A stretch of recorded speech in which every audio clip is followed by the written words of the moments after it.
Et voilà, est-ce que vous m'entendez bien? Est-ce que vous me voyez bien? Peut-être baisser un petit peu ça. Oui, Élise, je t'avais reconnue, car tu étais effectivement ma première follower, donc je savais que c'était toi. Ah, ok, tout est bon. Super. Ok. Eh ben, écoutez, si ça vous va, on va commencer. Ok, super. Merci. Alors, on a fait des tests ces derniers jours et suivant la plateforme sur laquelle vous êtes, si vous êtes sur le téléphone ou l'ordi ou la télé, ça, des fois, ça lag un petit peu. Enfin, il y a un petit temps d'écart, donc peut-être que par moment, vous allez avoir peut-être 15 secondes où vous pourrez pas vraiment répondre, etc. Donc voilà, je sais pas trop comment ça va se passer. C'est mon premier live, donc on va découvrir ça ensemble. Donc voilà, mais n'hésitez pas à réagir dans le chat ou à me poser vos questions. Moi, je vais vous présenter un petit peu ce qu'on va faire ensemble, pourquoi, etc., etc. Ah oui, et juste là, il y a un petit personnage qui s'appelle Gildas. C'est un raton laveur. Je l'ai appelé Gildas, mais vous pouvez me suggérer d'autres noms. C'est une extension de Twitch qui permet d'avoir un petit animal de compagnie. Ça ne sert à rien, mais ça m'éclate. Salut Marion, et si a priori vous pouvez interagir avec lui dans le chat, genre en tapant nourrir Gildas, peut-être qu'il se passe un truc. Voilà, je vous le dis. Il est mignon, je suis d'accord, je le trouve trop trop chou. Voilà, ça ne sert à rien, mais c'est trop mignon. Alors, du coup, je vais vous expliquer un petit peu ce qu'on va faire ensemble. C'est un programme qui est issu de ce livre que je vais vous afficher. Donc ce livre, je suis à l'inversé, donc c'est juste là. Ce livre-là, qui est donc un livre de Julia Cameron, qui est un best-seller aux États-Unis et qui s'appelle donc Libérer votre créativité, la Bible des artistes. Mais en fait, c'est pas forcément pour les artistes en particulier, c'est vraiment pour tout le monde. C'est un programme donc sur 12 semaines que moi j'ai commencé cet été. J'ai fait que la première semaine, j'ai trouvé que c'était super cool et qu'il se passait plein de trucs. On a fait plein d'activités. En fait, ça a vraiment, j'ai commencé ça avec mon mec et ça a vraiment décuplé notre créativité. Et elle encourage dans le bouquin à le faire en groupe en fait, à le faire avec d'autres personnes, à partager ses idées. Voilà, je le précise quand même, je suis pas en train de lui voler son contenu. Elle est ok avec ça. Et je me suis dit que ça pourrait être vachement cool en fait de le faire avec d'autres personnes. Et puis c'est une motivation aussi semaine après semaine de pouvoir le faire, d'être avec d'autres gens en fait. Je me suis dit que ça allait me motiver moi aussi et que ça pourrait intéresser d'autres gens. Donc je vais vous expliquer un petit peu en quoi consiste le programme, ce qu'elle en dit, ce qui va correspondre en gros à sa partie introduction. Et puis après, je vais vous présenter la première semaine du programme, qui sont en fait des petits exercices assez ludiques, des petits jeux. Voilà, donc vous n'hésitez pas si vous avez des questions tout au long de ce que je vais vous dire. Alors, du coup, j'ai quand même pris des petites notes parce que j'avais un peu peur d'oublier des trucs et je veux quand même respecter ce que nous a dit cette brave Julia. Je vais enlever le bouquin, mais si vous avez envie d'avoir les références, n'hésitez pas, je le réafficherai. Du coup, même si ça parle de créativité et d'artiste, comme je disais, en fait, elle le définit vraiment comme le but du programme, c'est de s'autoriser à être créatif, à être artiste. Mais bon, c'est une américaine, donc elle parle de Dieu un petit peu dans tous les coins. Je vais pas trop parler moi de Dieu.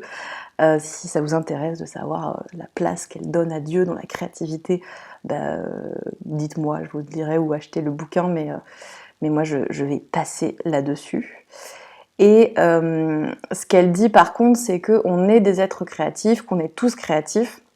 Ça, je pense, c'est important de le redire parce que souvent, quand on parle de créativité, on a cette idée que c'est forcément réservé aux gens qui pratiquent un art, donc à des gens qui font de la peinture, de la sculpture, etc.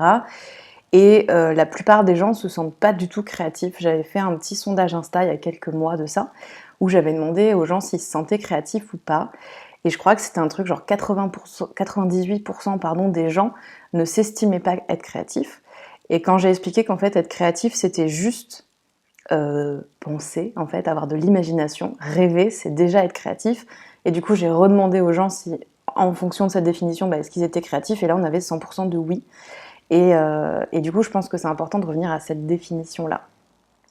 Et donc elle dit en fait que le but du programme, c'est de se rapprocher de soi, d'être plus connecté à soi et de ses intuitions et être plus ancré dans le présent.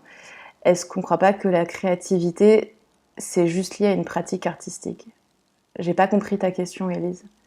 Est-ce qu'on ne croit pas que la créativité, c'est juste lié à une pratique? Tu veux dire qu'on a tendance à croire que la créativité, c'est juste lié à une pratique artistique, c'est ça que tu veux dire? Si c'est ce que tu veux dire, je vais attendre ta réponse dans le chat. Je pense que c'est peut-être ça que tu veux dire. Oui, ouais, yes, ok. Ouais, c'est exactement ça. Euh, ouais, tu disais, Chris, c'est vrai que j'ai l'image d'un peintre quand on pose la question, mais c'est exactement ça. Ouais, si on fait de la peinture, en gros, si on fait de la peinture, ouais, on n'est pas créatif si on fait pas une activité artistique. C'est exactement ça. Alors que avoir des idées, c'est déjà être créatif. Donc en fait, on n'a pas du tout besoin, on n'a même pas besoin de les mettre en pratique en vrai pour être créatif. Juste penser, rêver, avoir des idées, imaginer son futur, en fait, c'est déjà être créatif. Euh, et c'est effectivement une définition qu'on n'a pas en général. C'est pour ça qu'elle dit vraiment, le but du programme, c'est de se rapprocher de soi, d'être raccord en fait avec soi-même, d'écouter ses envies profondes, ses intuitions, d'être ancré dans le présent. Et elle dit, le but c'est pas de devenir artiste à plein temps, le but c'est d'être une personne à plein temps. Et que en gros, on a cette part de créativité qu'on laisse complètement de côté parce que quand on est enfant, on nous dit en général que c'est pas top d'être créatif. Hein, c'est une part qu'on essaye d'étouffer. On va revenir là-dessus parce qu'elle en parle assez longuement dans le bouquin, alors que c'est une part hyper importante de nous et donc l'idée c'est juste de se reconnecter en fait à cette part-là, à cette part de nous. Voilà, donc c'est un beau programme.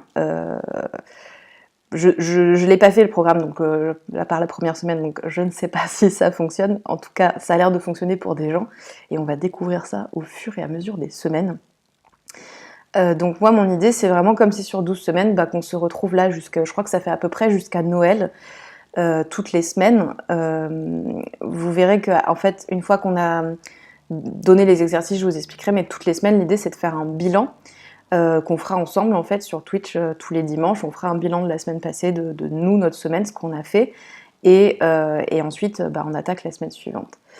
Je vois Marion, fun fact, je me suis rendu compte que le métier de dev, ça faisait beaucoup appel à la créativité, ne serait-ce que dans les solutions que tu dois trouver pour régler des problèmes et créer des trucs. Mais totalement, en fait, typiquement des métiers qu'on met habituellement pas du tout qu'on n'associe pas à la créativité comme des scientifiques, mathématiciens, médecins, enfin c'est des métiers spontanément, on se dit non, c'est pas créatif, c'est des trucs hyper rationnels. Et en fait, ce sont des métiers extrêmement créatifs. Parce que la créativité, c'est ça, c'est vraiment juste réfléchir et c'est une super définition que tu donnes. En fait, trouver des solutions à un problème, c'est faire preuve de créativité. Donc à partir de là, en fait, il y a énormément de métiers qui rentrent dans cette définition, si ce n'est tous les métiers en fait, et toute la vie finalement, puisque trouver des solutions à des problèmes, je pense que c'est notre quotidien à tous et toutes, n'est-ce pas ? Donc voilà un petit peu. Donc maintenant je vais vous dire un peu, désolée, j'espère que ça va pas faire un bruit horrible quand je tousse dans le micro. Je vais vous dire un petit peu elle pourquoi elle a créé ce programme. En gros, elle ce qu'elle explique c'est qu'au départ, donc elle est scénariste, je l'ai pas dit mais elle est scénariste. C'est l'ex-femme de Martin Scorsese, ce qui à mon avis n'a pas beaucoup d'intérêt, mais c'est dit dans la 4e de couverture, donc ça doit avoir un intérêt, n'est-ce pas ? Elle est donc scénariste et en fait elle explique que elle écrivait ce qu'elle appelle ça écrire ou créer par jaillissement. Donc c'est en gros elle devait attendre d'avoir de l'intuition pour pouvoir avancer. Sauf que c'était un peu problématique parce qu'il fallait quand même qu'elle rende des scénarios, qu'elle avance un petit peu sur son travail. Et elle passait des semaines entières où elle avait zéro créativité, elle se sentait pas du tout créative. Et puis d'un coup, ça la prenait au milieu de la nuit. Et elle avait associé ça à la boisson. Donc en fait, elle s'est mise à boire de l'alcool en écrivant. Et à un moment donné, elle s'est dit, c'est cool, mais en fait, c'est super mauvais pour ma santé. J'ai pas du tout envie de boire en excès, n'est-ce pas ? Donc il faut que je trouve une façon d'arrêter, sauf que si j'arrête, je pourrai plus écrire. Si je peux plus écrire, qu'est-ce que je fais ? Et elle s'est vraiment posé la question en fait de est-ce que peut-être je devrais changer de métier ? Et elle s'est dit à ce moment-là que bah, il y avait peut-être quelque chose à faire pour développer sa créativité. Et elle dit en fait on a tous plein de clichés en tête sur ce que c'est qu'être un artiste. Elle dit, je vais vous le lire, j'ai noté des petits passages que je vais vous lire, mais c'est des tout petits passages, mais elle dit qu'en gros, l'idée qu'on a des artistes, c'est que les artistes sont fauchés, fous, peu sérieux et ont de nombreux partenaires sexuels, et si ce n'est pas le cas, alors quelle est mon excuse ? L'idée que je puisse être saine, sobre, créative me terrifiait, impliquant, comme cela a été le cas, la possibilité d'une certaine responsabilité personnelle. Vous voulez dire que si je possède des dons, je dois les utiliser ? Et voilà, du coup, je trouve que cette notion de responsabilité, elle est hyper intéressante. On va en reparler un petit peu dans les blocages qui nous bloquent, ce qu'elle cite aussi après, en général, pour développer notre créativité. Et je crois que cette part de responsabilité, elle est super importante. Élise, tu dis, il y a une saison d'American Horror Story. Attends, hop là, j'ai loupé ton commentaire. Sur la créativité et l'invention d'une pilule qui décuplerait les compétences des gens naturellement créatifs, assez particuliers, mais qui montre bien l'angoisse de la page blanche et quand ensuite un écrivain ou scénariste devient célèbre, la pression de sortir des idées à succès. Ouais, je connais pas, je connais la série, mais je n'ai pas vu, je l'ai pas regardé du tout, donc je n'ai évidemment pas vu cet épisode, mais trop intéressant. Tu te souviens dans quelle saison c'est, par hasard ? Ça peut toujours être intéressant d'aller y jeter un petit coup d'œil. Donc voilà, donc elle s'est dit, bon, si les clichés de l'artiste fou, fauché, qui doit boire, etc. pour créer et qui écrit comme ça par pulsion d'inspiration, si ça, en fait, ça colle plus à ma réalité, comment je peux faire pour pouvoir retrouver ma créativité, continuer mon métier sans tout ça. Et c'est à partir de là, dans les années 70, qu'elle a commencé à tester plein de trucs. Et petit à petit, sur 30 ans, elle a mis au point cette méthode-là. Voilà un petit peu, elle va même jusqu'à dire qu'en fait, notre vie est une œuvre d'art et qu'on est tous des êtres créatifs par essence, comme je le disais au début, et que donc c'est quelque chose à développer parce que ça va avec l'intuition selon elle, et qu'on a trop tendance à privilégier le rationnel en fait, la raison sur l'intuition, et que c'est dommage et que travailler sa créativité, ça va nous aider à être à l'écoute de nos intuitions et de nos envies profondes. Elle parle aussi d'un concept un peu particulier, je vais tenter de vous expliquer comme moi je l'ai compris, je ne sais pas si c'est exactement ce qu'elle veut dire, mais c'est ce que moi j'ai compris. Elle dit qu'on a tous un artiste créateur à l'intérieur de nous qui correspond à notre enfant intérieur. Alors, en dev perso, il y a cette notion d'enfant intérieur qui n'est pas du tout la même que ce qu'elle décrit là. Donc c'est un petit peu paumant. Elle, ce qu'elle décrit, en gros, ce qu'elle dit, c'est qu'on a tous une part d'enfant qui a envie de s'éclater et de s'amuser de temps en temps, de lâcher les trucs relous, les impôts, les machins, l'administratif, pour pouvoir s'éclater et profiter de la vie. Et que cette part d'enfant, c'est notre part d'impulsivité, qui fait des trucs pas réfléchis, et que on apprend en fait à la faire taire parce que c'est pas sérieux. C'est pas ça être un adulte, c'est pas être fun et tout. Donc elle nous propose d'aller nourrir cet artiste créateur intérieur. Ça va passer par un exercice. Je reviendrai un petit peu sur cette notion-là après. Non, remarquez, je vais le faire maintenant. En gros, elle part du principe qu'il y a 3 principes de base dans son programme. Donc c'est un peu spécial parce que c'est 3 principes de base qu'elle explique au début, mais il y en a 2 d'entre eux qui sont remis dans les exercices de la première semaine. Donc en théorie, les exercices, on fait ce qu'on veut, mais en même temps, elle nous dit que ces 2-là, ils sont super importants et que c'est quand même bien si on les fait tout le temps. Et j'ai pas lu du coup la suite, mais je pense que c'est remis toutes les semaines. Élise, tu nous dis, donc c'est dans la saison 10 de la première partie de la saison. Ok, merci beaucoup. Je jetterai un œil. Donc en gros, ces 3 principes, ces 3 exercices, le premier, c'est ce qu'elle appelle les pages du matin. Ça, c'est un exercice qui est un truc hyper typique en développement personnel. C'est ni plus ni moins que le fait d'écrire tous les jours. Elle le propose le matin. Il y a des gens qui le font le soir, il y a des gens qui le font au gré de leurs envies. Je vous explique comment elle le présente en fait dans le livre. Elle, ce qu'elle dit, c'est de prendre un cahier et de tous les matins quand on se lève, d'écrire 3 pages. L'idée, c'est pas d'écrire un truc hyper philosophique et tout, c'est juste de sortir tout ce qu'on a dans la tête, de se vider la tête en fait dès le matin, d'écrire n'importe quoi, tout ce qui nous vient par la tête. La seule chose qu'elle demande, c'est d'aller au bout des 3 pages. Donc là, il faut prévoir un petit cahier. Il n'y a pas de précision sur la taille des pages, donc c'est vraiment au choix, en fonction de vous. Moi, je suis partie sur ce cahier-là, qui est un format, je ne sais pas si on voit bien, mais c'est un format A5 en fait, parce que je me suis dit que ça allait faire 3 pages d'une taille correcte. Si vous êtes hyper motivé et que vous avez envie de partir sur du A4, ma foi, n'hésitez pas, suivez vos envies. Après, je pense que partir sur un tout petit cahier comme ça, c'est peut-être un petit peu abusé. Mais encore une fois, vous faites ce que vous voulez. Il n'y a pas de précision. Donc voilà, l'idée, c'est vraiment de commencer tous les matins par écrire 3 pages avec tout ce qu'on a en tête. C'est écrire tout ce qu'on veut ou c'est de la fiction, c'est comme tu veux en fait. Elle dit que par exemple, quand elle a commencé cet exercice, elle écrivait au départ tout ce qui lui passait par la tête et qu'au bout d'un moment, elle s'est rendue compte qu'elle était en train d'écrire une histoire. Donc en fait, ça n'a pas vraiment d'importance qu'on écrit dedans. Si pour toi, ça a besoin de passer par une fiction, tu peux écrire une fiction tous les jours si tu as envie. Ou si c'est juste d'écrire je viens de me lever, j'ai mal dormi, il fait un temps de merde, j'en ai marre. Tu vois, c'est vraiment ce qui te passe par la tête. L'important, c'est juste de faire les 3 pages. Idée présente sur le moment ou le flot de pensée de l'instant, c'est ça. Ouais, c'est ça. C'est vraiment... l'idée, c'est comme elle le présente, c'est ça. C'est de se vider la tête et de sortir ce qu'on a en tête. Souvent, c'est un exercice en développement personnel qu'on compare à la pensine d'Harry Potter, pour les fans de Harry Potter.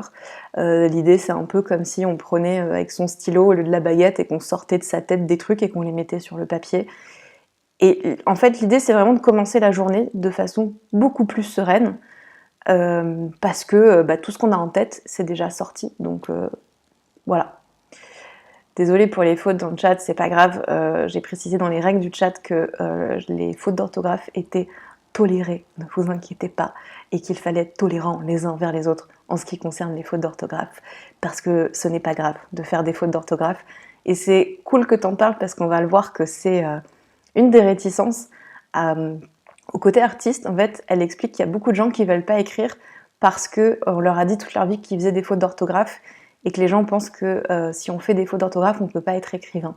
Ce qui est totalement faux. Donc c'est cool que ça vienne sur le sujet, sur le tapis. Donc voilà, donc ça c'est le premier truc de base, c'est cette histoire de page du matin à mettre en place tous les matins. Donc écoutez, moi je vais le faire dès demain matin, si vous avez envie de le commencer, vous pouvez aussi le faire. Et l'idée c'est juste de se forcer entre guillemets à remplir ces 3 pages, peu importe ce qu'on met dedans, parce que j'explique peut-être quand même, mais pourquoi on met 3 pages en général. Alors, là, elle dit 3, dans certains exercices de dev perso, vous trouverez peut-être 2, 5, 10, parfois c'est en termes de temps, c'est mettre un minuteur et écrire pendant 10 minutes, etc. En fait, peu importe. L'idée, c'est que, comme il y a un moment donné, on va avoir l'impression qu'on a dit tout ce qu'on avait à dire, et du coup, il va falloir aller chercher, aller creuser un petit peu plus loin pour sortir des choses supplémentaires. Et c'est là que ça devient intéressant, parce que c'est le moment où on va creuser pour chercher des choses à dire, qu'on va sortir des choses, on va faire des liens, et il y a des choses intéressantes qui vont sortir. Donc ça, c'est le premier exercice. Le deuxième exercice, c'est ce qu'elle appelle le rendez-vous avec l'artiste intérieur. Donc c'est cette notion-là de enfant intérieur, créateur dont elle parlait, dont je vous parlais juste avant. Encore une fois, je vous explique ce que moi j'en ai compris. J'espère que c'est ce qu'elle veut dire. L'idée, en gros, c'est de prendre un rendez-vous avec soi-même. Ce qu'elle dit, c'est qu'on passe pas assez de temps avec soi, surtout si on est en couple, qu'on a des enfants, qu'on a un travail prenant et tout. Et en fait, on a tendance à pas prendre de temps pour soi, ou en tout cas pas du temps de qualité. Et l'idée, ça va être de planifier dans la semaine un moment de qualité avec soi-même, un rendez-vous avec soi-même, mais de s'en servir pour nourrir son artiste intérieur. Alors, qu'est-ce que ça veut dire ? Je vous donnerai des exemples après, mais en gros, ce que j'en ai compris, c'est de faire un truc fun. Voilà, tout simplement. Donc ça n'a pas l'air très très compliqué. L'idée, rendez-vous avec Gildas, ouais, clairement. L'idée, c'est si vous avez envie de faire un musée, mais qui normalement est pour les enfants et que vous n'avez jamais fait parce que vous êtes dit non, mais j'ai pas d'enfants, je vais quand même pas y aller et tout, si, allez-y. Ça peut être de faire du coloriage, ça peut être d'acheter des gommettes et de les coller partout. L'idée, c'est vraiment de faire un truc fun. Et le troisième truc qu'elle donne comme principe de base, encore une fois, c'est pas très compliqué, mais je pense que c'est plus l'intérêt, c'est plus d'expliquer le process que l'exercice en lui-même. L'idée, elle appelle ça, elle remplir le puits, on va y arriver. Non, le puits, j'ai écrit pluie, mais c'est puits. Remplir le puits, peupler la mare. J'y arrive. L'idée, c'est quoi? C'est de dire que notre créativité, et ça c'est vrai aussi pour l'intuition, mais les deux vont ensemble, donc ça paraît assez logique, c'est que donc la créativité, elle se nourrit de plein de trucs. Et elle se nourrit de tout ce qu'on voit, y compris des choses qu'on n'a pas forcément, auxquelles on fait pas forcément attention, des pubs qu'on croise dans la rue, ou à la télé, ou sur internet, etc.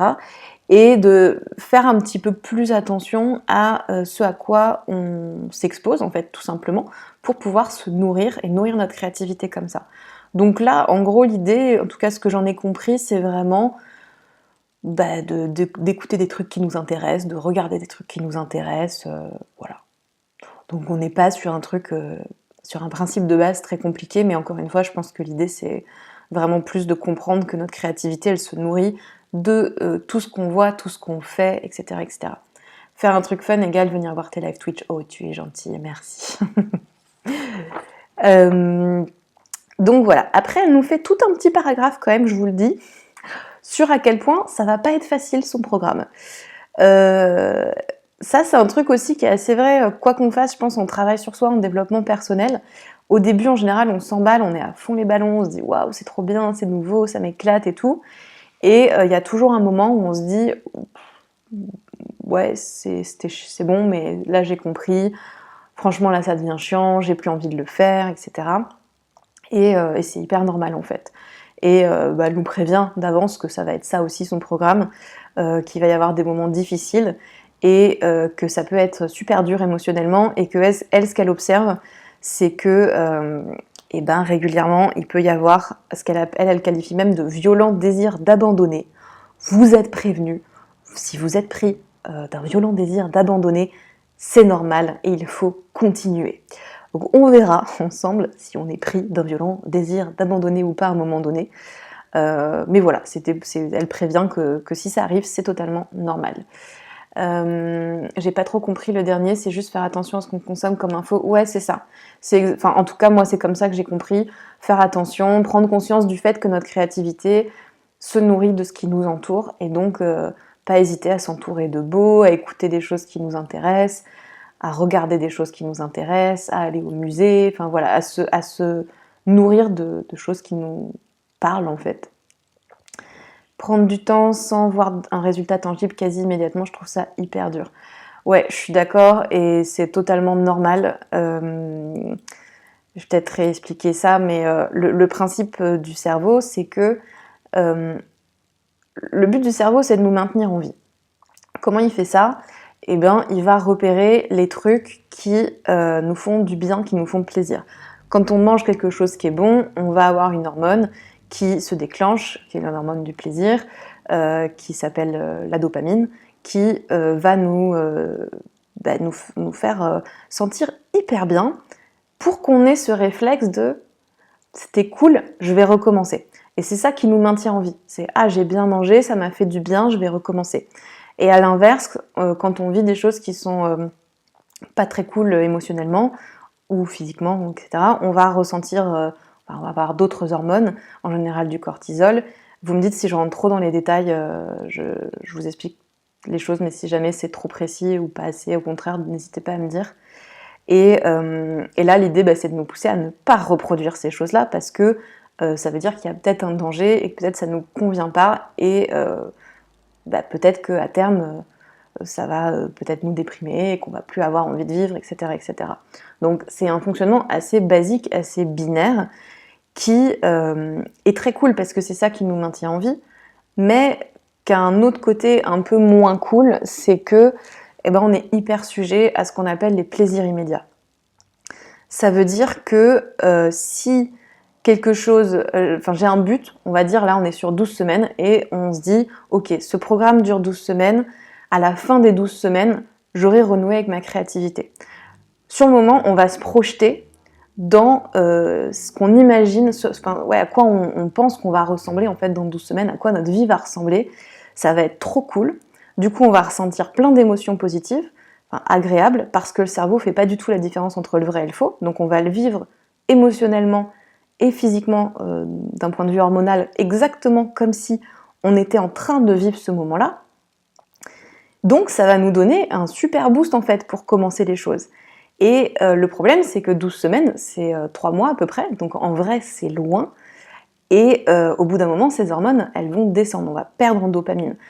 Et le souvenir de ce qu'on s'est imaginé comme étant trop cool dans 12 semaines, il va reculer, reculer, reculer, et il va nous paraître loin, il va nous paraître inaccessible, et ça va devenir chiant, et on va se dire, franchement, m'accrocher pour un truc que j'aurais peut-être éventuellement, ça me saoule, la satisfaction, elle est trop loin, elle nous paraît trop lointaine, et notre cerveau va nous pousser à remplacer ça par un plaisir immédiat. Alors, typiquement, c'est quoi un plaisir immédiat? Regarder Netflix, manger du chocolat, ça peut être fumer, prendre de la drogue, ça peut être le sexe, ça peut être le porno, ça peut être 1 milliard de choses. C'est tout ce qu'on va pouvoir consommer très rapidement, qui nous fait hyper plaisir, et qui du coup va susciter cette petite dose de dopamine, et on dit que notre cerveau est un drogué à la dopamine, et il va nous forcer, non, mais il va nous pousser en fait à continuer cette notion de plaisir immédiat. Et en fait, c'est pour ça que c'est hyper difficile de s'accrocher et de continuer les choses quand on les commence. Quoi, le chocolat n'est pas un allié? Mais si, bien sûr, le chocolat est un allié. C'est bien aussi le plaisir immédiat. En fait, la difficulté du truc, c'est d'arriver à trouver le juste milieu entre le plaisir immédiat, en avoir un petit peu, sans que ça nous empêche d'avancer et d'atteindre notre objectif à plus long terme. C'est pour ça qu'en général, quand on parle d'objectifs en entrepreneuriat, Élise, je pense que tu vas, Marion aussi, après je sais pas les autres, mais tous, je sais que vous deux en tout cas, vous êtes entrepreneurs, je pense que vous pourrez confirmer. En entrepreneuriat, en général, on découpe nos objectifs, on met un objectif à moyen terme ou long terme, même, allez, on va dire à 1 mois, et on va découper, on va encourager les gens à découper en sous-objectifs par semaine, parce que si on fait pas ça, l'objectif, s'il est à 1 mois, 2 mois, alors 1 an, on n'en parle même pas, s'il n'y a pas d'objectif intermédiaire, ça va être hyper dur d'aller au bout du truc, parce qu'on va devoir passer sur, relayer, passer sur la volonté en fait.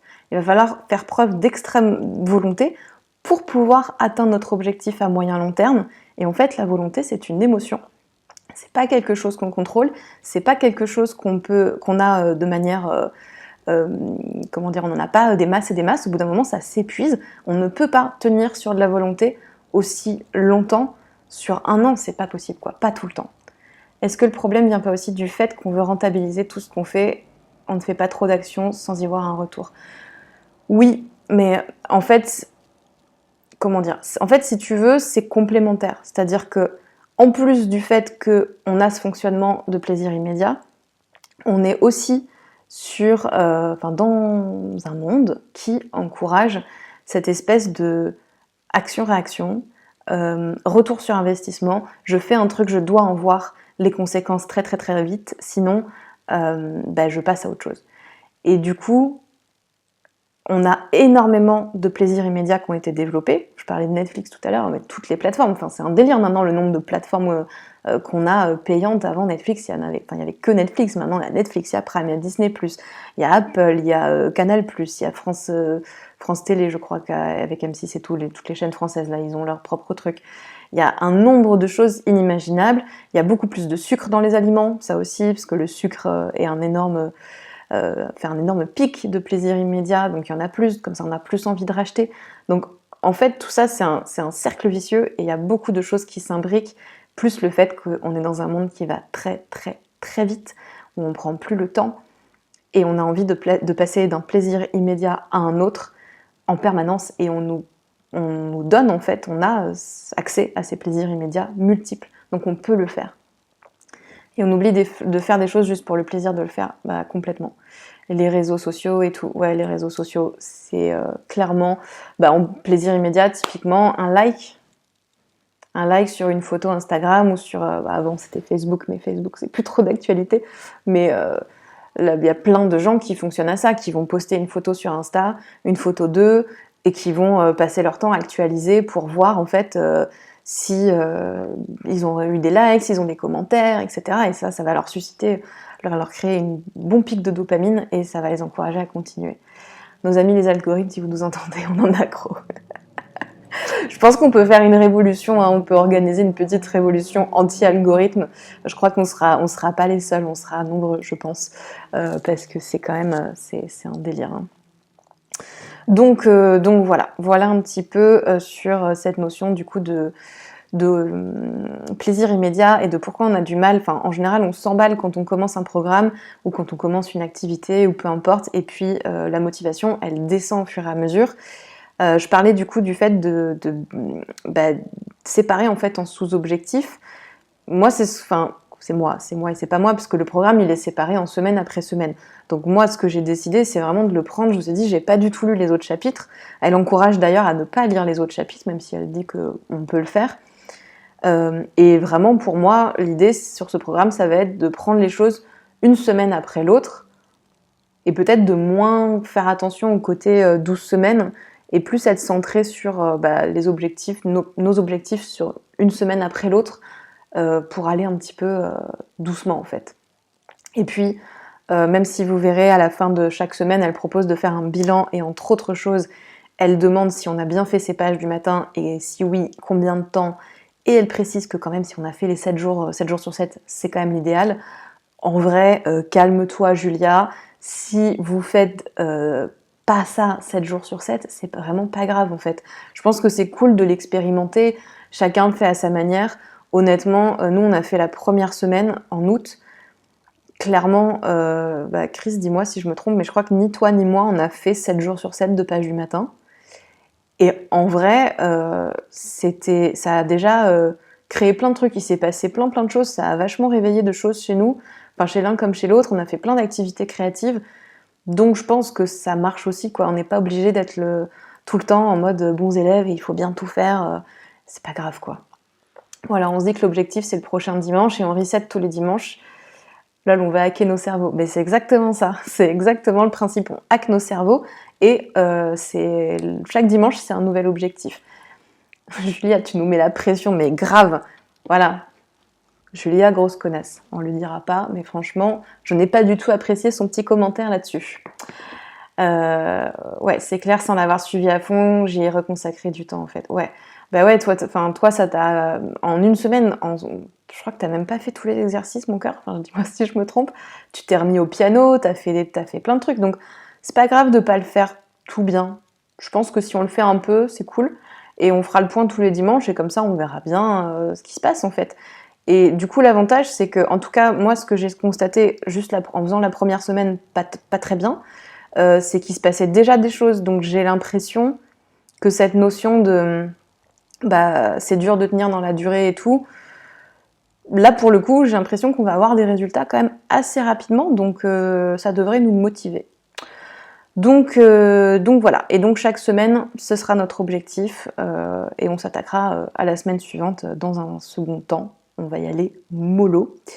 En tout cas, voilà, elle nous prévient quand même à l'avance que peut-être on va avoir envie d'abandonner. Donc elle nous propose de faire un contrat avec nous-mêmes, ce que personnellement je n'avais pas du tout fait quand je l'ai commencé. Je vais juste boire un petit coup. Tu dis Chris, et puis on consacre du temps à notre créativité, plus elle revient. Logique au final, mais j'avais oublié. Ouais, mais c'est ça en fait, c'est exactement le principe. Le principe du programme, c'est ça, c'est de déjà consacrer du temps à notre créativité pour lui laisser la place en fait, déjà. Tout simplement. Donc elle nous propose... Ah non, j'ai oublié, excusez-moi, avant de vous parler du contrat, de vous parler un peu des blocages, puisqu'elle dit qu'elle observe des blocages hyper récurrents chez les gens qu'elle accompagne. Donc je voulais vous lire un petit peu les réflexions des gens en général quand on leur dit bah, c'est cool, tu vas pouvoir développer ta créativité.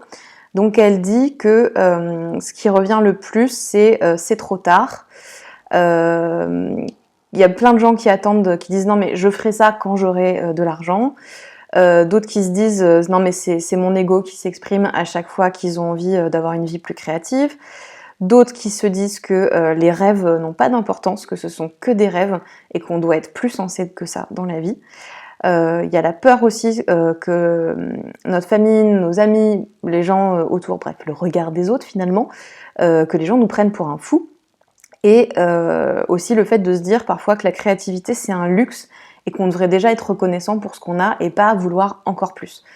Et que bah, du coup, voilà, elle nous dit non, tout simplement. Julia nous dit ce n'est pas trop tard, vous avez le droit d'avoir une vie créative et faites-le. Et elle dit une phrase que j'ai pas retrouvée exactement, mais que j'ai trouvée super intéressante. Elle dit que on lui dit souvent un truc du style ouais mais imaginez, enfin est-ce que si je me mets maintenant au piano par exemple, est-ce que vous imaginez quel âge j'aurai quand j'en jouerai vraiment bien et que je pourrai m'éclater? Ça va être hyper tard. Et qu'elle répond ouais, en fait, vous aurez exactement le même âge que si vous commencez jamais, donc pourquoi ne pas commencer? Quelle belle phrase. Donc voilà. Du coup, je vous parlais du contrat qu'elle nous propose de faire avec nous-mêmes, qui est... je vous disais, moi je ne l'ai pas fait la première fois, donc chacun fait bien ce qu'il veut, mais si ça vous tente, quelle philosophe cette Juju, mais oui, grande philosophe cette femme. Donc elle nous propose de faire ce petit contrat qui nous dit « Moi, machin bidule, je suis conscient ou consciente que je m'achemine vers une rencontre intense et guidée avec ma propre créativité. Je m'engage pour les 12 semaines que dure cette méthode. Je m'engage dans une lecture hebdomadaire, à faire mes pages chaque matin, à un rendez-vous hebdomadaire avec l'artiste, à exécuter les devoirs chaque semaine. Moi, machin bidule, je comprends par ailleurs que cette méthode soulèvera en moi des problèmes et des émotions que je devrais gérer. Je m'engage à prendre excessivement soin de moi, sommeil, régime, exercice, chouchoutage adapté pendant toute la durée de ce cours. » Et elle nous propose de noter ça, de le signer et de le dater. S'il y a des gens qui veulent que je vous le remette, parce que je me disais que je vais peut-être vous faire une page Notion où je mettrai en ligne, donc même si vous n'avez pas Notion, vous pourriez accéder. Juste pour remettre les exercices, parce que même si je vais vous les donner, je me dis que c'est peut-être chiant de les noter, que forcément il y en a 10 des exercices par semaine, donc on va certainement les oublier. Donc trop bonne idée. Bon bah écoutez, je ferai ça. Donc si ça vous intéresse, je vous remettrai l'exemple de contrat. Voilà, s'il y a des gens qui veulent faire le contrat avec eux-mêmes, n'hésitez pas. Et puis, avant de commencer vraiment le programme de la semaine, elle nous propose un pré-exercice. Notion égale la vie, tout à fait. Alors, son pré-exercice, c'est d'aller examiner ce qu'elle appelle nos convictions négatives élémentaires. Team ClickUp, mais j'irai sur Notion pour Juju. C'est quoi ClickUp? Je connais pas. Jamais entendu parler. Je suis toujours fascinée de découvrir des nouveaux outils dont je n'ai jamais entendu parler, notamment dans le monde de l'entrepreneuriat, c'est assez fou. Donc son exercice, en gros, ça consiste à noter une phrase qui... je vous la donne, mais elle dit quand même qu'on peut mettre ce qu'on veut. Donc elle dit de noter son nom, donc moi, machin bidule, artiste brillant ou brillante et fécond. Alors on peut remplacer artiste par un métier, ça peut être peintre, écrivain, sculpteur, enfin ça peut être ce qu'on veut. Donc moi machin bidule, je suis un ou une banana brillant et fécond. Donc l'idée, c'est de noter cette phrase et d'écouter les pensées qui nous viennent. Parce qu'en général, on va avoir plein de pensées qui vont arriver du style non, c'est pas vrai, je suis pas une artiste, ou je suis pas un artiste, ou je suis pas un pianiste, ou je suis pas un écrivain, ou je suis pas ceci, et de noter en fait cette phrase, la pensée négative qui vient à ce moment-là. Puis de recommencer. Moi, machin bidule, je suis un ou une artiste, un pianiste, enfin ce que vous voulez, brillant et fécond. et à nouveau d'écouter. Et en fait, elle recommande de noter cette phrase et de noter les pensées négatives qui arrivent jusqu'à ce qu'il n'y ait plus vraiment de pensées négatives qui arrivent.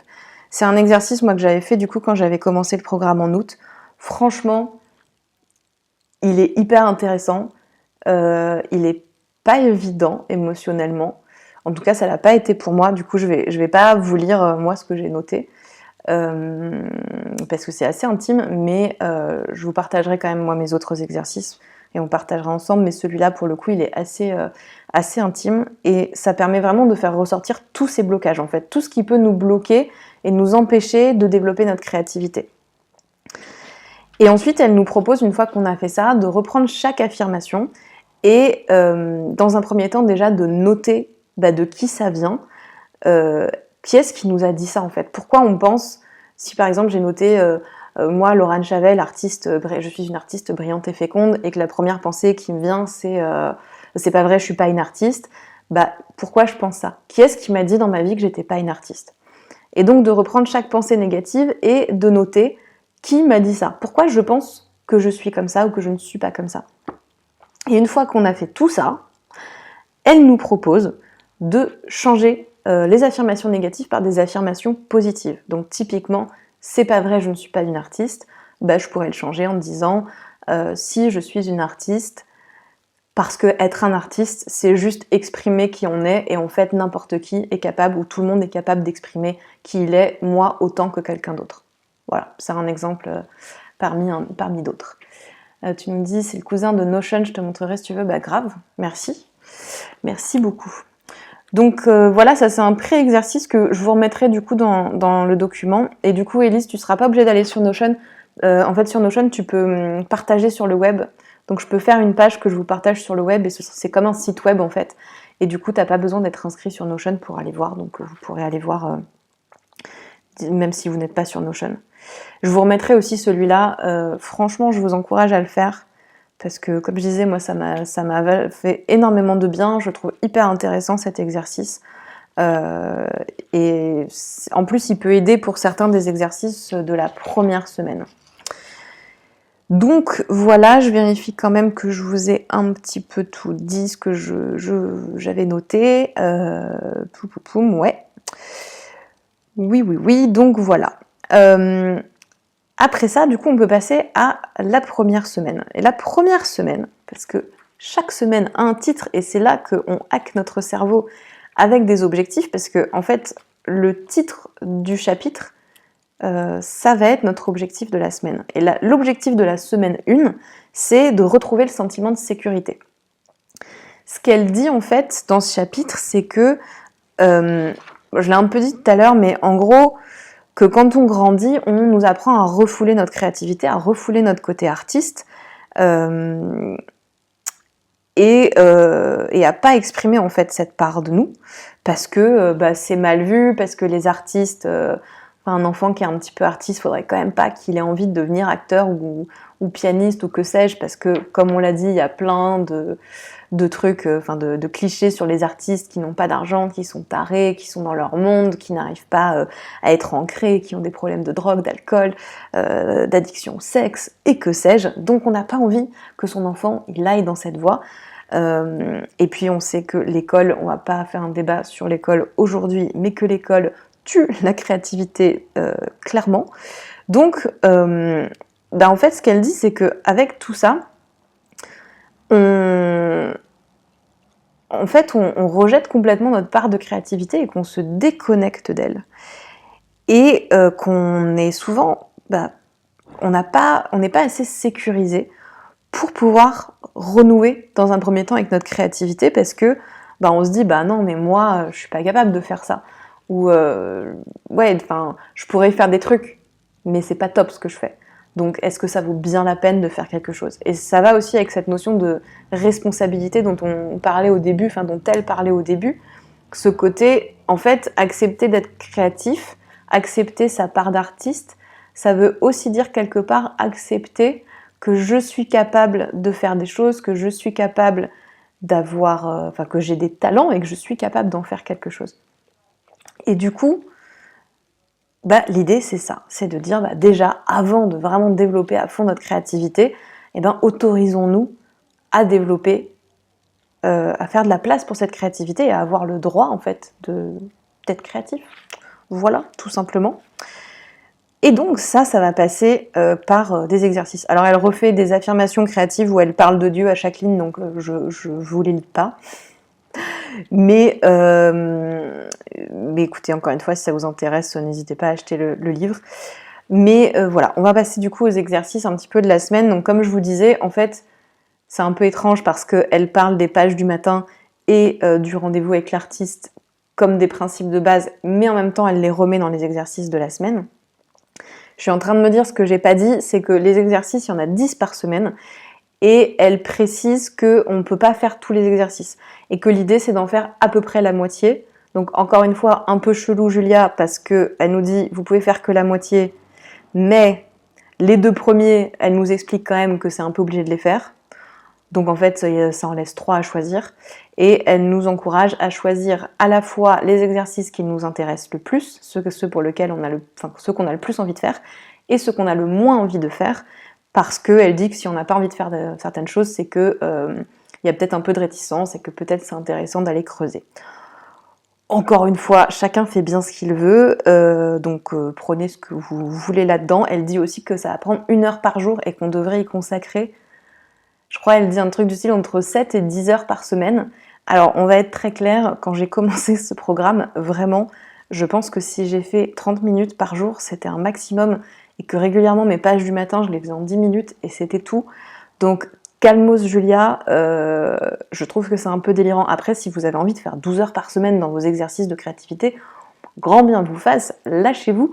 Personnellement, je pense que ce sera pas le cas. En même temps, je me disais, c'est beaucoup Julia, elle nous ménage pas. Bah ouais.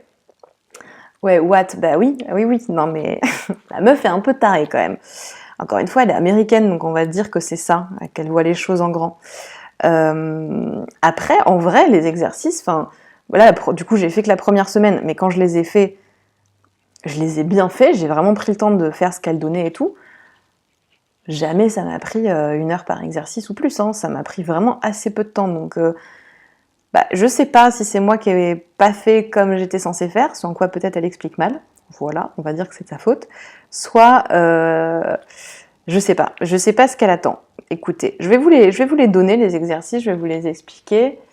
Vraiment bon délire, les exercices en plus, ouais, c'est plus des jeux, c'est assez ludique, c'est assez fun, vous allez voir. Alors, Marion, je n'arrive pas à lire ton commentaire. Mais Julia, ouais, je veux bien que tu le réécrives parce qu'il y a là, c'est un petit peu. Je suis dyslexique donc j'ai du mal à lire vraiment. Je suis désolée, mais si tu veux nous réécrire ton commentaire, je le lirai avec grand plaisir. Donc du coup, l'exercice 1, c'est donc de commencer. Ah non, déjà elle nous dit de programmer notre réveil 1 demi-heure plus tôt pour se lever pour écrire ses pages. Alors franchement, si vous voulez le faire encore une fois, faites-le. Je disais que Julia avait le time avec sa pension alimentaire payée par Scorsese. Oui, peut-être. C'est pas très bienveillant, c'est pas très gentil de dire ça, mais peut-être que c'est vrai. Bon, après, elle a une carrière aussi. Hein. Elle a écrit ce bouquin qui a quand même été vendu à apparemment beaucoup d'exemplaires. Et elle a fait plein de scénarios. Je sais pas trop ce qu'elle a fait comme film, mais elle travaille comme scénariste depuis très longtemps. Et en plus, en fait, ce livre, ça vient d'ateliers qu'elle fait. Donc, elle anime des ateliers. Et elle dit entre autres qu'elle fait des ateliers privés pour gens très très riches. Donc je pense qu'elle gagne très bien sa vie. Après, perso, je n'ai absolument pas l'intention de mettre mon réveil 1 demi-heure plus tôt. Elle nous ménage pas, donc clairement elle nous ménage pas. Moi je suis pas team il faut souffrir pour faire du développement personnel et pour s'améliorer et évoluer. Je pense que la vie est assez dure comme ça et que le but, parce qu'elle nous dit en plus c'est des exercices ludiques, donc restons sur du fun en fait. Voilà, on va pas se faire chier à se lever hyper tôt pour écrire des pages. Moi j'ai envie de vous dire, levez-vous à l'heure que vous voulez, écrivez vos pages le matin, si vous les écrivez à un autre moment, je pense que c'est pas très grave, parce qu'encore une fois, ça c'est un exo hyper typique qu'on fait faire en dev perso assez facilement, assez souvent. Donc en fait, c'est pas forcément, elle le préconise le matin, mais si vous voulez le faire le soir, si vous voulez le faire à midi, je pense en vrai on s'en fout quoi. L'idée c'est vraiment juste de sortir des choses de sa tête, de remplir 3 pages. Je suis pas sûre que le fait que ce soit le matin plutôt que le soir ou plutôt qu'à 16h, ça ait une importance capitale dans le développement de notre créativité. Mais écoutez, je vous partage ce qu'elle dit, et elle dit quand même, parce qu'elle nous donne des grands principes comme ça en nous disant faut faire ci, faut faire ça. Je précise qu'elle dit quand même qu'on peut faire le programme comme on veut, qu'on peut lire le bouquin comme on veut, et qu'elle nous encourage à être créatifs dans la mise en place des exercices.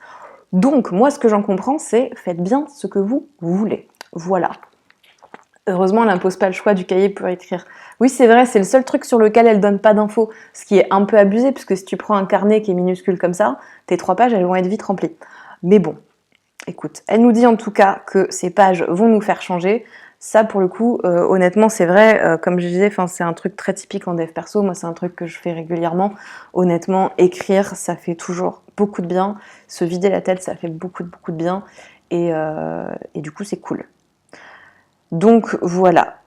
Et elle nous dit, débrouillez-vous pour travailler chaque jour avec vos affirmations de choix. Moi, les affirmations, très honnêtement, autant je trouve l'exercice que je vous ai donné tout à l'heure, là, son pré-exercice, hyper intéressant. Autant le principe des affirmations, qui est très populaire en dev perso, de se dire, je sais pas, je sais qu'il y a j'ai des collègues coachs qui vont faire ça aux gens, de dire, bah tu t'aimes pas, alors tous les matins tu vas te regarder dans le miroir et te dire, je m'aime. Personnellement, je n'y crois pas, je n'adhère pas à ce principe-là. Mais si vous, c'est votre truc, faites bien ce que vous voulez. Vous pouvez le faire, voilà, peut-être ça marche pour des gens et pas pour moi, je ne sais pas. En tout cas, l'exercice 1, c'est ça, c'est juste de faire ces pages du matin, n'est-ce pas, quand vous voulez. Ces pages d'écriture dans la journée, de remplir 3 pages. Et le deuxième, c'est son fameux rendez-vous avec l'artiste qui est en vous. Donc, c'est juste de planifier, comme je disais, un truc, un moment pour soi, avec soi-même, et de faire un truc fun. Il n'y a pas de durée, elle ne donne pas d'indication. Elle donne un exemple, elle dit « Prenez un peu d'argent ». Alors déjà, extrêmement imprécis, c'est quoi un peu d'argent? Allez savoir. Allez chez le marchand du coin. Quel marchand, Julia? On ne sait pas.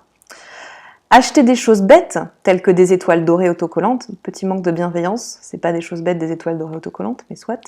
Des petits dinosaures, quelques cartes postales, des adhésifs colorés, de la colle, des ciseaux d'enfant, des crayons. Vous pourriez vous offrir une étoile dorée pour votre enveloppe. Sur votre enveloppe, je ne sais pas ce que c'est que l'enveloppe, elle n'en parle pas à un autre moment, les jours où vous écrivez. Tout simplement pour vous divertir. Bon, en gros, moi, ce que j'en comprends, c'est si ça vous dit, allez vous acheter des gommettes et de la colle, faites du coloriage. En gros, des activités un peu d'enfant. Moi, ce qui me vient là quand je dis ça, un truc d'enfant qu'on fait plus du tout et que j'aurais trop envie de faire, c'est de la pâte à modeler. Je me dis que je vais peut-être faire ça comme rendez-vous avec mon artiste intérieur. Mon artiste intérieur s'exprime là et il a envie de faire de la pâte à modeler, je le sens. Donc voilà, c'est juste de se divertir. C'est comme ça qu'elle le présente. Donc ça, c'est les 2 exercices de la semaine facultatifs au choix, mais qui sont obligatoires. Allez comprendre. Bon, en tout cas, on a bien compris qu'il fallait les faire. Et on rentre ensuite donc dans les autres exercices qui sont au choix. Le premier, alors ils s'appellent presque tous voyage dans le temps, donc là encore, ne me demandez pas d'explication pourquoi ils ont tous le même nom, je ne sais pas, je n'ai pas d'explication. C'est un petit peu paumant, donc je ne vais pas vous donner les noms, je vais vous donner les numéros, parce que sinon, je ne sais pas trop quel est l'intérêt d'avoir donné des noms si c'est tous les mêmes. Et quoi, ça va finir en pâte à modeler dans les cheveux de Chris? Ouais, on verra. Mais ça te dit pas, mon cœur, qu'on fasse de la pâte à modeler cette semaine? Je suis sûre qu'il va dire oui. Du coup, l'exercice 3, ça va être de retrouver ce qu'elle appelle nos monstres historiques. Donc ça rejoint un petit peu l'exercice du début, l'espèce de pré-exercice là, où il fallait chercher d'où nous venaient les phrases négatives qu'on associe à notre côté artiste. Elle nous propose donc dans cet exercice de retrouver 3 de nos monstres historiques. Nos monstres historiques, c'est quoi? Ce sont les gens qui nous ont dit que notre côté créatif, c'était pas bien. Donc c'est les gens qui ont critiqué notre art, qui nous ont dit qu'on dessinait mal, que peut-être on faisait des fautes d'orthographe, qui nous ont dit que je sais pas, on n'était pas assez doué dans tel truc pour en faire un métier, ou que tel truc qui est notre passion, c'est pas un métier. Donc c'est tous les gens qui ont critiqué à un moment ou un autre notre part de créativité. Donc elle propose d'en trouver 3 et de noter. Je crois que c'est ça l'exercice. Attendez que je ne confonde pas avec un autre, parce qu'il y en a qui se ressemblent. Ouais, de noter ces 3 personnes et les blessures qui sont associées, mais relatives à la création. Hein. On n'est pas sur... n'accusez pas, enfin, ne mettez pas votre mère qui vous a fait un commentaire méchant quand vous aviez 3 ans, sauf si ça a un rapport avec votre côté artistique. Donc voilà, et c'est simplement ça. Voilà, de juste les noter. Donc tout simple. Faut identifier une personne précise du coup, genre ma voisine trouve que je dessine mal. Ouais, c'est exactement ça. Faut identifier 3 personnes précises et 3 blessures associées. Donc ça peut être aussi l'inverse, tu peux te dire, bah tiens, moi on m'a dit à un moment donné dans ma vie que je dessinais mal, je vais rester sur l'exemple du dessin, que je dessinais mal, et du coup, bah qui m'a dit ça? Ah bah il y a telle personne, ça se trouve ça va être tes 3 monstres, ça va être pour le même commentaire, tu vois, peut-être qu'on t'a répété un truc... différentes personnes t'ont répété le même truc, c'est aussi possible. Donc ça, c'est voilà, c'est juste ça. L'exercice 4, c'est de sélectionner dans ces 3 histoires, d'en prendre une et de la décrire. Donc le principe, est-ce qu'elle précise si ça doit être écrit? Je ne crois pas. Donc je pense que ça peut le faire de la raconter à quelqu'un aussi. Mais voilà, écrire l'histoire ou la raconter.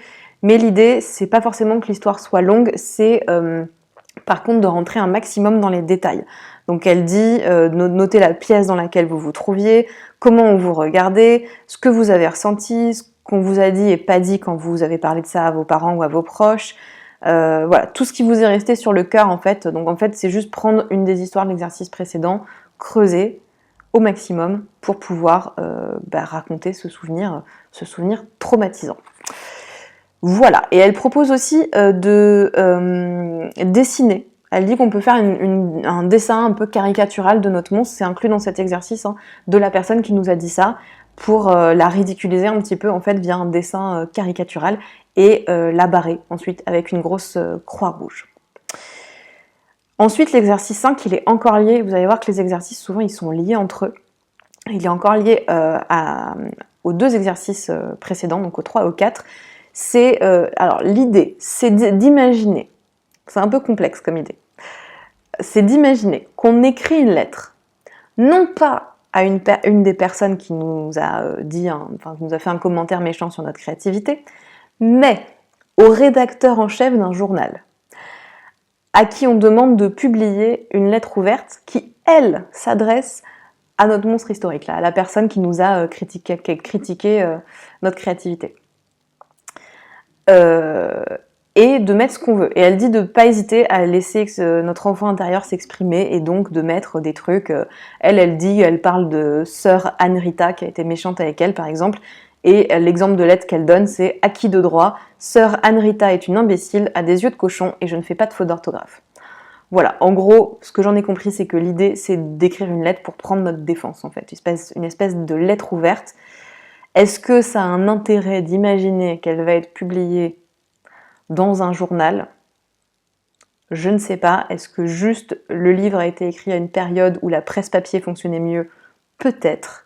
Voilà. Je ne sais pas si c'est quel est l'intérêt de la publication, d'imaginer que ça va être publié. Je sais pas. J'imagine que ça en a un si elle le met dans l'exercice, mais voilà. Je n'ai pas de réponse. Ensuite, donc ça c'était 3 exercices qui sont liés entre eux, et je crois que les 3 suivants sont liés entre eux aussi. Le suivant, ça va être exactement l'inverse, c'est-à-dire que comme on a identifié dans l'exercice 3, je crois, 3 personnes qui ont un peu tué notre créativité, qui ont critiqué notre créativité, et comme je vous disais tout à l'heure, c'est important aussi le fait de faire des fautes d'orthographe, ça rentre là-dedans parce que elle explique vraiment que c'est quelque chose qui bloque énormément de gens qui ont envie d'écrire et qui ne s'autorisent pas à écrire parce qu'ils se disent qu'ils font des fautes d'orthographe. Quelqu'un qui écrit ne fait pas de fautes d'orthographe, donc ils ne peuvent pas écrire. Donc c'est pas forcément une critique sur les dessins ou sur vraiment des pratiques artistiques, ça peut être vraiment sur plein de choses. Là, à l'inverse, l'idée c'est d'identifier ce qu'elle appelle des bons génies. Donc 3 bons génies, ce sont des gens qui nous ont dit quelque chose, qui nous ont encouragés, qui nous ont fait du bien, qui nous a fait du bien, pardon, qui ont soutenu en fait le côté artistique. Alors peut être des gens qui à l'inverse nous ont dit qu'on dessinait super bien, ça peut être des gens qui nous ont dit qu'on faisait des trucs, je sais pas, qu'on était hyper talentueux, qu'on jouait très bien la comédie, etc. etc. Est-ce que, je fais une petite parenthèse, excusez-moi, est-ce que quelqu'un peut me mettre un petit mot dans le chat? Parce que normalement j'ai un petit compteur sur le côté qui me dit depuis combien de temps je suis en live.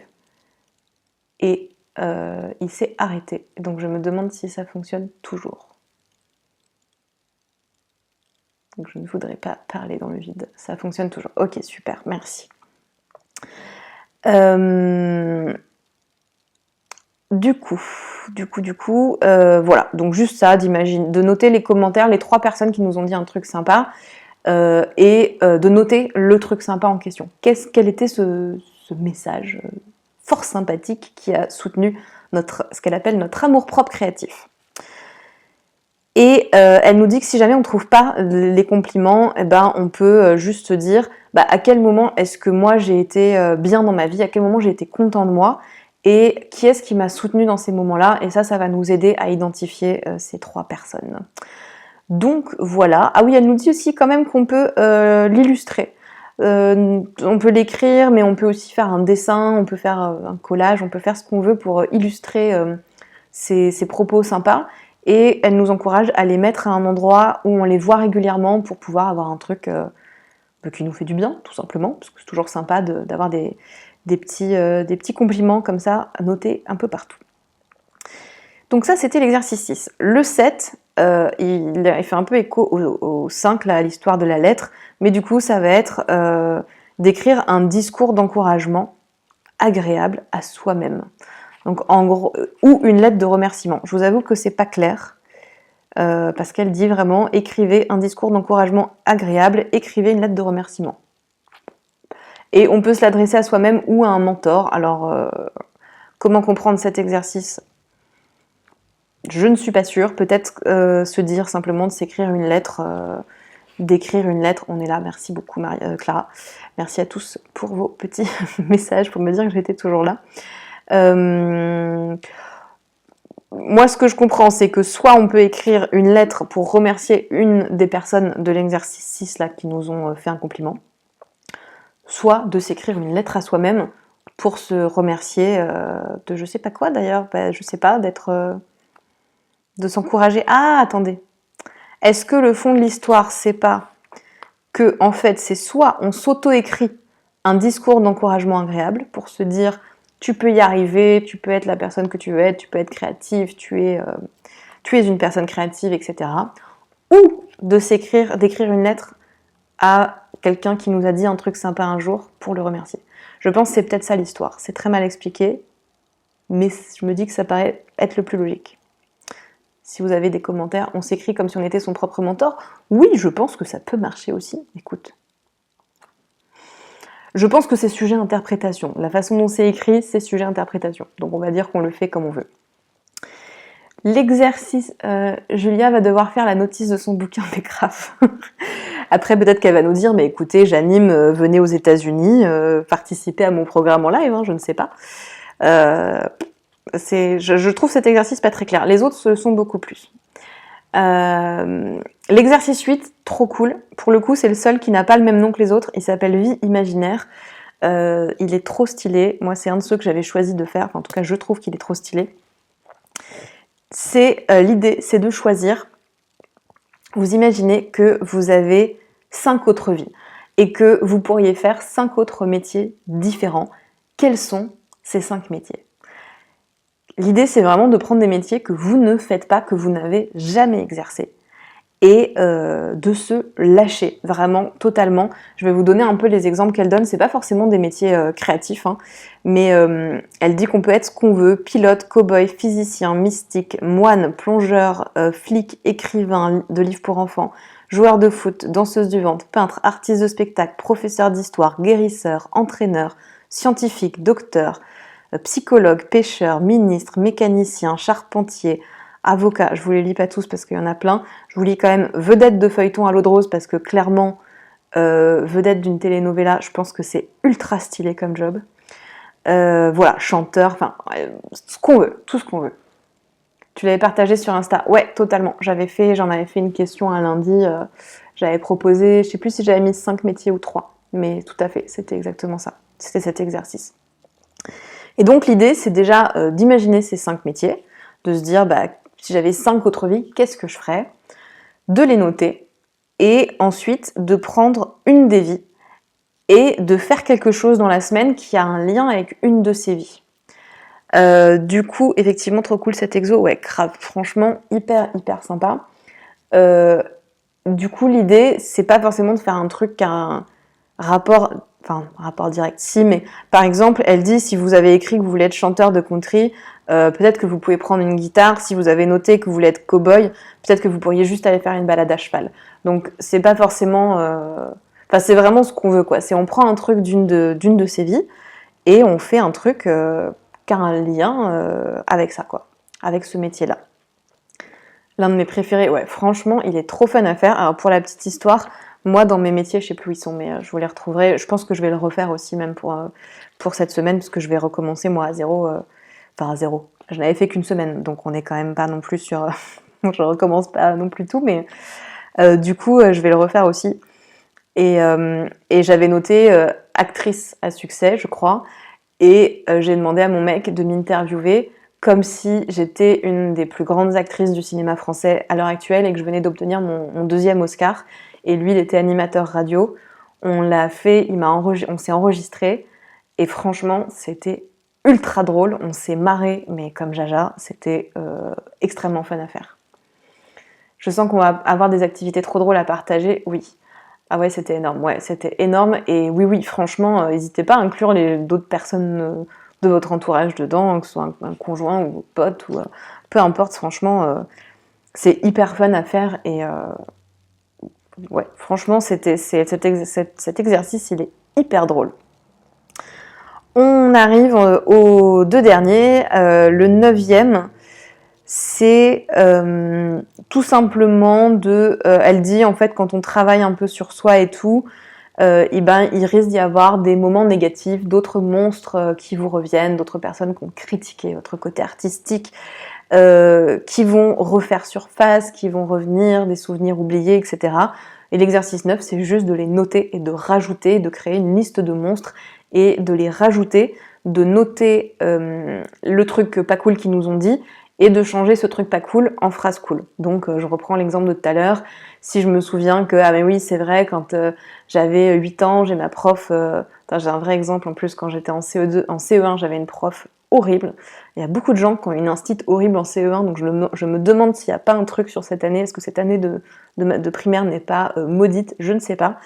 Elle était hyper méchante et elle m'avait dit que ce que je faisais c'était hyper moche. Alors c'est vrai que je dessine pas très bien, mais dire à un enfant de 7 ans que son dessin est atroce devant une classe de 25 élèves, je trouve que c'est vraiment méchant. Ça peut être de dire je peux pas dire que je dessine bien, donc je vais pas dire c'est faux, je dessine bien, mais peut-être que je peux trouver une phrase à laquelle je crois. Ça pourrait être, je sais pas, déjà c'est super méchant de dire à un enfant de cet âge-là qui dessine mal, donc franchement, pas cool, Madame Sera, c'est son nom, elle est morte depuis, sachez-le, donc elle s'en fout. Peut-être je peux me dire, en vrai je dessine peut-être pas selon les codes du dessin classique, mais je suis quand même capable de faire quelque chose de cool. En l'occurrence c'était un poisson et j'arrivais à dessiner un poisson et au moins c'était pas un poisson carré, ok? Donc c'était bien. Elle m'a traumatisée, je vous jure, cette femme m'a traumatisée pendant toute mon année de CE1. Elle était horrible. Il y a d'autres gens qui ont eu une année de CE1 horrible ou pas? Parce que je connais vraiment beaucoup de gens qui ont eu des instits de CE1 qui étaient vraiment méchantes. Très pédagogue, cette institutrice, ouais, grave. Je suis insensible à ta créativité, ça passe à un enfant de 7 ans. Franchement, je sais pas, mais tu peux peut-être, tu vois, l'encourager. Toi, elle était géniale, Elise, tu as eu beaucoup de chance. Ouais, je sais pas, tu peux peut-être l'encourager Parce que pour la petite histoire, je faisais un poisson, mais en fait, au lieu d'avoir fait un poisson comme ça, juste comme ça, je voulais m'entraîner à faire un peu à dessiner un peu en coloriant comme ça. Elle aurait pu me dire, franchement, c'est original. Toi, c'était CE2, Marion, t'as une incite horrible. Ok. Il n'y a peut-être pas de règle alors. Peut-être que le CE1 n'est pas une année maudite. Je ne sais pas. CM2 pour Clara, très bien. Eh ben, comme quoi. Je ne sais pas s'il y a des gens qui ont eu une année de primaire, juste le primaire, sans avoir au moins un instit qui était horrible. Moi, j'étais punie quand j'avais moins de 18, mais c'est... oui. Mais oui, c'est ça, c'était ta prof de CE1 qui te punissait quand t'avais moins de 18. C'était la folle, là. CM3, CM2. CM2 aussi. Non, mais voilà, les primaires, vraiment difficiles. Et du coup, ouais, je sais pas, elle aurait pu me dire un truc un peu plus gentil. Mais en tout cas, l'idée, c'est donc de cet exercice, c'est ça, c'est de se dire, bah, chaque fois que j'ai quelqu'un qui se rappelle à mon bon souvenir, à mon mauvais souvenir en l'occurrence, eh ben, je peux le rajouter dans cette liste, noter le truc méchant qui m'a été dit et mettre une affirmation, enfin changer ça, en faire quelque chose de positif.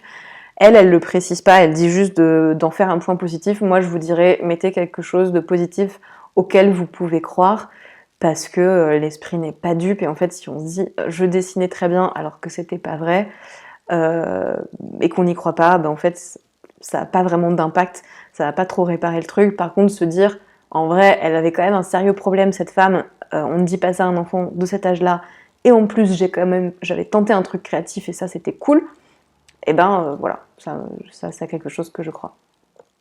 Le reste, c'était la dingue. Bah écoute, c'est cool, mais tu vois, t'as eu un primaire et quand même une prof qui était horrible.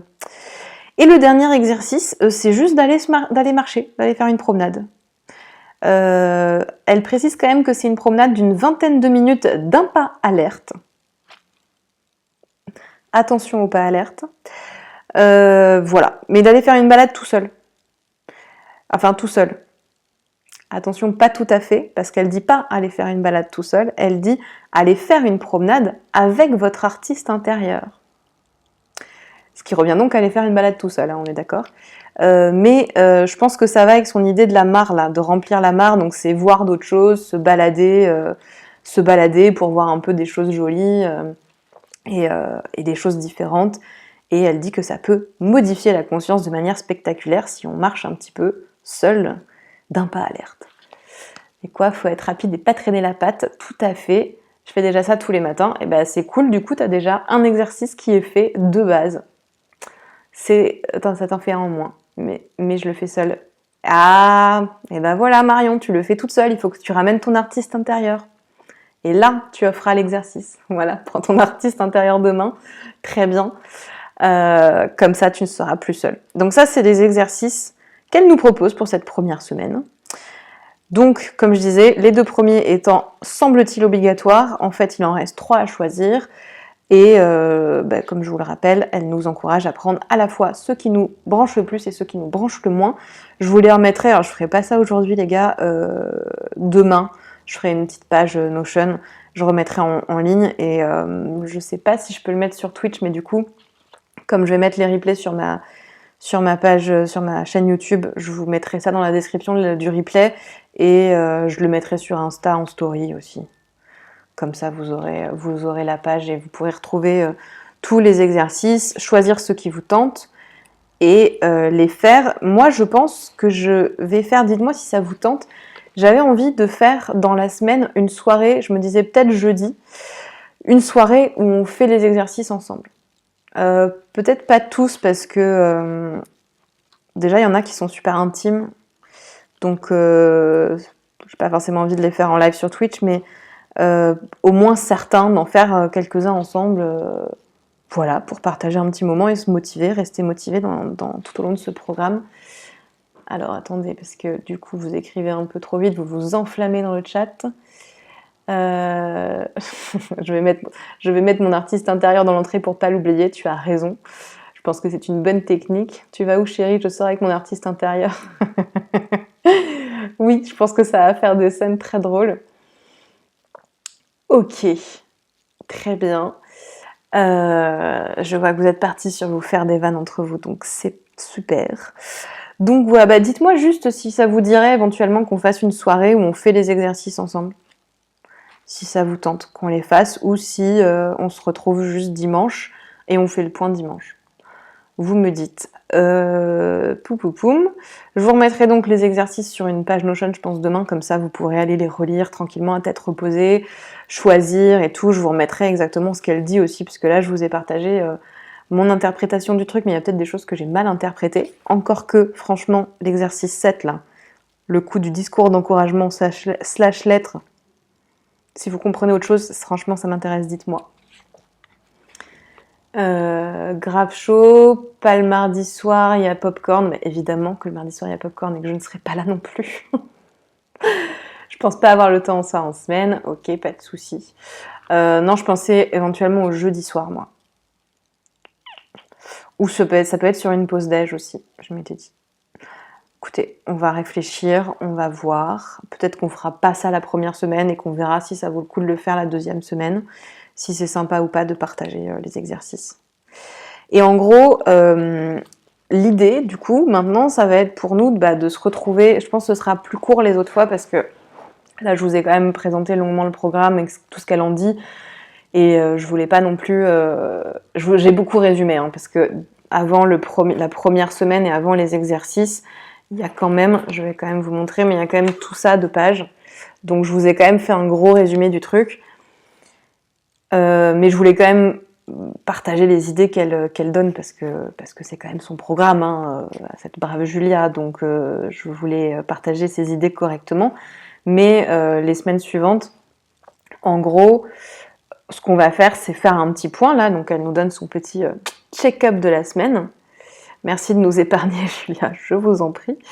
Donc comme je disais, c'est combien de jours par semaine vous avez fait vos pages du matin, 3 questions. Et en gros, on va surtout s'attarder sur la troisième, qui est est-ce qu'il y a eu des problèmes cette semaine que vous jugez significatifs. Et ça, je trouve c'est cool de le faire ensemble si ça vous dit, parce que je pense que, enfin voilà, c'est pas forcément facile de tenir un programme sur 12 semaines. Et je trouve ça cool si on peut partager ensemble chaque semaine nos difficultés. Comme je disais, moi c'est le principe aussi de le faire en même temps que vous, c'est que moi je puisse aussi vous partager un petit peu mes difficultés, ce que moi j'ai rencontré, qu'on puisse en parler aussi tous ensemble, que vous me partagez aussi vos problématiques, parce qu'on risque d'avoir les mêmes, peut-être pas en même temps, peut-être ce sera en décalé, on verra. Et je pense que ça va être motivant, et puis on verra aussi ce qui fonctionne. Et du coup, à chaque fois, sur la semaine 2, je pense qu'il y a quelques petites pages où elle explique, pareil, je vous le résumerai rapidement. Et puis après, je vous donnerai les exercices. Donc voilà, je pense qu'on sera plutôt sur entre une demi-heure et 1 heure les autres dimanches, à mon avis. Voilà, écoutez les amis, on a fait le tour. Est-ce que vous avez des questions? Est-ce qu'il y a des remarques? Est-ce qu'il y a des choses que vous voulez partager avant qu'on termine ce premier live sur ce programme de créativité? Et tous les laïus bibliques doivent être longs. Oui, elle parle vraiment beaucoup de Dieu. Et il y a un truc à la fois cool et très bizarre dans ce livre aussi. C'est que toutes les pages, quasiment, je vais vous montrer, je pense... Ah non, c'est bon, c'est dans le bon sens. Pratiquement toutes les pages, il y a une citation. Et en fait, c'est extrêmement perturbant parce que ça s'arrête pas. C'est-à-dire que là, par exemple, la phrase, elle continue. Donc, on est en train de lire... La phrase continue sur la page suivante, mais en même temps, il faut s'arrêter pour lire la citation. Donc, clairement, je n'ai absolument pas lu toutes ces citations. Je ne sais pas s'il y a des gens qui prennent le temps de vraiment toutes les lire. Des fois, genre là, il y en a 3, quoi. Il y en a 3 à la suite, sur cette page-là, carrément. Il y a 3 citations. Hop là. Donc, c'est cool. Je me dis, pour avoir écrit un livre, 8 livres avec des citations dedans, je sais à quel point c'est relou de trouver des citations et j'en ai vraiment chié pour trouver les miennes. Donc je me dis, waouh, quel boulot. J'ai beaucoup d'admiration pour cette femme d'avoir trouvé autant de citations. Et en même temps, je me dis, pas envie de tout lire, quoi. Elle aime les citations, visiblement, oui. Oui, partager, ça permet de tenir dans la distance, ouais, je suis d'accord. Elle cultive la frustration, elle doit avoir un Notion spécial, oui, je pense. Je pense qu'elle note toutes ses citations, elle a un carnet, je pense, pour ça.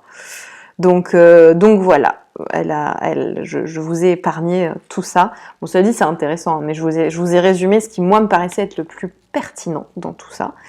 Je vous remettrai, comme je disais, les exercices du coup. Et puis, écoutez, si ça vous va, on se retrouve donc dans une semaine, tous les dimanches à 18h. On fera le point sur notre semaine. On suivra ces petites questions de check-up là pour savoir si on a été de bons élèves. Et si on a été de mauvais élèves, ce n'est pas grave. On ne va pas se flageller pour ça. Et surtout, est-ce qu'on voit un impact? Est-ce qu'il s'est passé des trucs? Qu'est-ce qu'on a fait chacun comme activité avec son artiste intérieur, là, notre rendez-vous d'artiste avec notre artiste intérieur, j'y arrive. On saura si Marion a réussi à emmener son artiste intérieur dans ses balades matinales. Et puis comme ça, on partagera tout ça. Et puis après, on passera à la semaine 2, si ça vous convient. Notre ami Shubham a dû faire un tuto, oui, je pense que Shubham Sharma a fait un tuto sur comment faire un bon Notion pour garder ses citations, c'est à peu près sûr. Tu nous diras, ouais, s'il était de bonne compagnie, ton artiste intérieur. Tu nous diras ça la semaine prochaine. Eh bien, écoutez les amis, si vous n'avez pas d'autres remarques, si vous n'avez pas d'autres questions, on va s'arrêter là. Et puis, je vous dis à la semaine prochaine. Je ne vais pas couper le live de manière brutale. Je vais vous mettre une petite image de fin avec un petit morceau de piano joué par mon cher et tendre. Le début, comment dire, le truc d'attente là avant que le live se lance et la fin du live. Vous avez 2 morceaux de piano qui sont des improvisations de mon cher et tendre compagnon. Grâce d'ailleurs à ce programme parce qu'il s'est remis au piano en commençant la première semaine de ce programme. Donc écoutez, la boucle est bouclée. À la semaine prochaine, bonne soirée, bonne fin de dimanche. Salut!